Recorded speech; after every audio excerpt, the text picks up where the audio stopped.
Você conhece todos os patrimônios e investimentos relacionados a Leviticus Cornwell e o que aconteceu com ele após o término da história? Sabe quais foram as pessoas na vida real que a Rockstar provavelmente teve como fonte de inspiração para estar dando vida a este personagem? E por falar em referência, vocês sabiam que a gangue de Dutch também faz referência a uma gangue que praticava roubos de trens no passado? Será que Leviticus Cornwell é o personagem mais rico e influente dentro do jogo, ou existe outra pessoa que se destaca mais? Sejam muito bem-vindos a mais um vídeo insano aqui em nosso canal Mundo Aberto Games. Já se inscreva, deixe seu like e bora pro vídeo. Leviticus Cornwell é um magnata extremamente poderoso dentro do jogo, sendo capaz de passar por cima de qualquer um que resolva cruzar seu caminho. You don't know me, but you keep robbing me! My name is Leviticus Cornwell!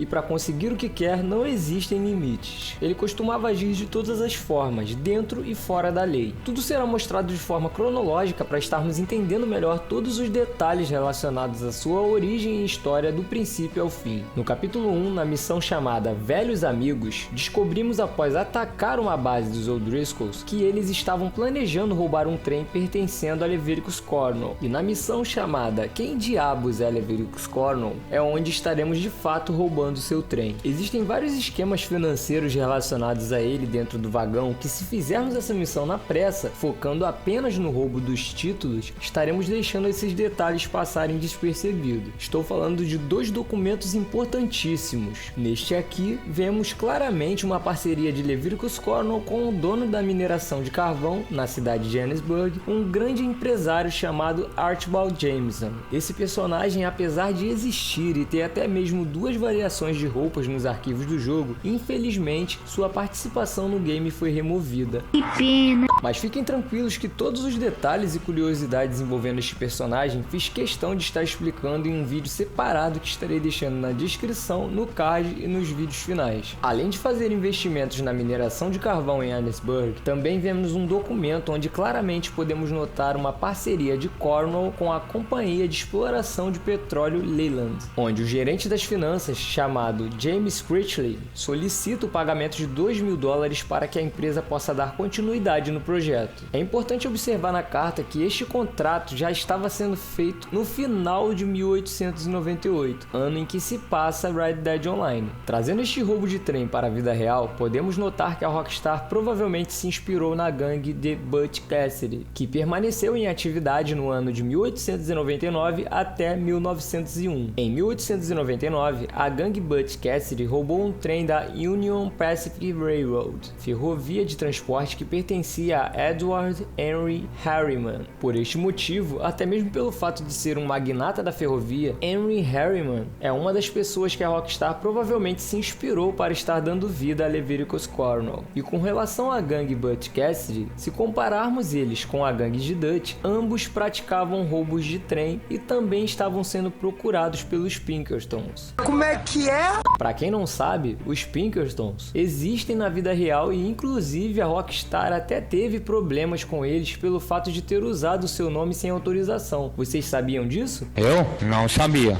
Chegando no capítulo 2, podemos observar dois locais incendiados, Limpany e uma parte da floresta. Para quem não sabe, Limpany era para existir perfeitamente dentro do jogo. Inclusive, em um dos trailers, podemos observar Arthur de frente para o local no momento em que estava em chamas, mas infelizmente este também é outro arquivo que foi removido. Existem teorias alegando que este incêndio de Limpany tenha sido criminoso, assim como o da floresta próximo ao acampamento. No caso de Limpany, talvez tenha sido pelo fato deles não terem comprado os produtos de Cornwell, fechando acordos com concorrentes. Perto de nosso acampamento, mais precisamente nesse ponto marcado no mapa, existe um homem que é dono de um pequeno ponto de extração de petróleo, conhecido como Sr. Varley. O problema é que Leviticus Cornwell jamais permitiria que este homem competisse com ele no mercado. Cornwell é dono de sua fábrica chamada Kerosene e Pitch Cornwell, no estado de New Hanover. Cornwell deu ordens para que o vice-presidente de sua fábrica, chamado Cameron Spence, enviasse uma carta para o Sr. Varley, dando um prazo de no máximo 3 semanas para ele aceitar vender seu ponto de extração de petróleo. mole, mas pelo visto é bem provável que ele não tenha aceitado, porque se visitarmos o local, estaremos nos deparando com seu cadáver e o local devastado pelas chamas. Nosso primeiro encontro com Leviticus Cornwall dentro do jogo é no capítulo 2, na missão chamada Ovelhas e Cabras. Não chegamos a dialogar com ele pelo fato de ele ter saído rapidamente do local, deixando seus homens executarem essa emboscada que, para infelicidade de Cornwall, não deu certo.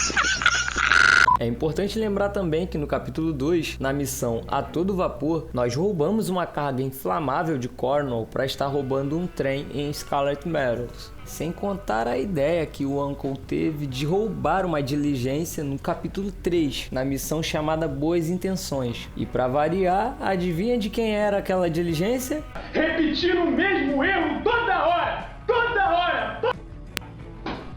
Para de ser burro! Outro fato interessante que muitas pessoas acabam deixando passar é que na sexta missão do capítulo 3, chamada Propaganda à Nova Arte Americana, durante um diálogo enquanto estão seguindo em direção ao salão de Rhodes, Hosea diz a Arthur que finalmente conseguiu vender os títulos roubados de Cornwall por aproximadamente $1.000.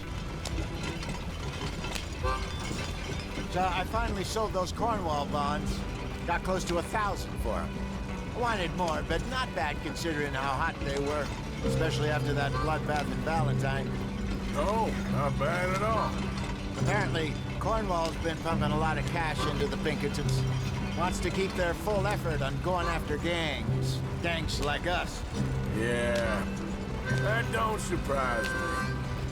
Como já sabemos, Cornwall também está ativo no ramo ferroviário, tendo sua própria empresa, chamada Cornwall Southern and Eastern Railways. Existe uma missão dentro do jogo que, se demorarmos muito para fazer, estaremos perdendo ela para sempre. Digo isso porque é uma missão que não faz parte da história principal, e com a gente aparecendo ou não, este fato irá acontecer do mesmo jeito e terá sua repercussão após alguns anos. Exatamente nesse ponto marcado no mapa, vamos conhecer Percy Whitsicle e iremos ajudá-lo com o andamento de sua obra, representando a empresa ferroviária Central Union Railroad Company, concorrente de Cornwall. Existe uma missão que teremos que enfrentar homens de Leviticus Cornwall, que estavam tentando impedir que as obras da ferrovia dessem continuidade. Nessa missão iremos enfrentar Ferdinand Newman e seus homens, que trabalham para Cornwall em sua empresa ferroviária.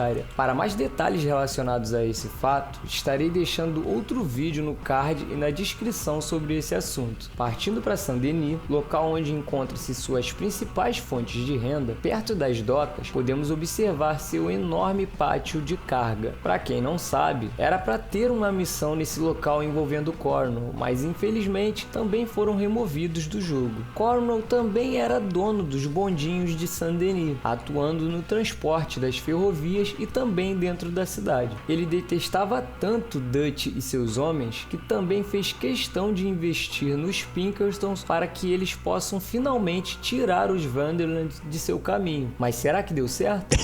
E no início do vídeo, quando disse a vocês que Cornwall também praticava esquemas ilícitos passando por cima da lei, eu não estava brincando. Leviticus Cornwall deu ao Coronel Favors, do Exército dos Estados Unidos, uma proposta para expulsar os índios Wapiri das terras da reserva, que supostamente são ricas em petróleo. Para isso, ele fez um acordo com o Estado oferecendo-se para modernizá-lo, pelo qual recebeu uma grande quantidade de títulos estaduais. Ao fazer isso, Cornwall minou a autoridade do governo federal, que não queria conflito com os índios. Eu não quero falar muito para não soltar spoiler, mas tenham em mente que, se não fosse a ganância de Cornwall, provavelmente os índios não iriam mais sofrer como sofreram no passado por conta de terras. Já sobre Coronel Favors e os índios, estarei deixando para trazer um vídeo separado explicando bem detalhadamente toda essa história. Cornwall também construiu conexões com o governante de Guarma, Alberto Fussar. Por conta das plantações de açúcar na ilha de Guarma, Cornwall mantinha laços comerciais com ele. E voltando à pergunta do começo do vídeo, mesmo com todo esse poder financeiro e ser um magnata poderoso dentro do jogo, eu ainda acho que existe outro personagem que supera ainda mais Leviticus Cornwall. E esta pessoa, na minha opinião, trata-se de Alberto certo fuçar. Como é que é? Chega a ser incrível como esse personagem acaba sendo tão esquecido dentro do jogo, sendo lembrado apenas na festa do prefeito e no capítulo 5. A história envolvendo esse personagem é tão complexa que se eu fosse explicar tudo agora, esse vídeo ficaria muito longo. Então já deixa seu like e se inscreve para não estar perdendo esse vídeo. Já ouviram aquele ditado onde diz que o mal do malandro é achar que todo mundo é otário? Então, 1899 foi o ano que Cornwall acabou sendo derrubado pela sua própria ganância. You kill,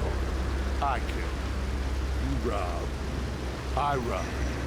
Only difference I can see is I choose whom I kill and rob, and you destroy everything in your path.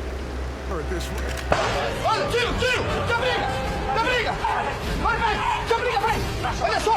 Abaixa muito o tiro! Após o capítulo 6, em 1907, seus patrimônios e investimentos foram substituídos, comprados por outra empresa e, em alguns casos, até mesmo abandonados. Sua refinaria em Heartlands, por exemplo, encontra-se destruída e abandonada. Já a sua companhia ferroviária, chamada Southern and Eastern Railway, foi provavelmente comprada pela empresa concorrente, a Pacific Union Railroad Company. O transporte de bondinho e seu pátio de carga em Saint-Denis também foram substituídos. O bondinho passou a ser operado pela Pacific Union Railroad Company. Já o pátio de carga mudou de empresa, deixou de ser Cornwall Company Freight Yard e passou a ser conhecido como J.D. McKnight e Company Freight Yard. Sobre referências, já citei o magnata Edward Henry Harriman, mas existem pelo menos mais outros 5 e estarei deixando por último o que tem a aparência mais parecida com a de Cornwall: Andrew Carnegie, Leland Stanford, Cornelius Vanderbilt,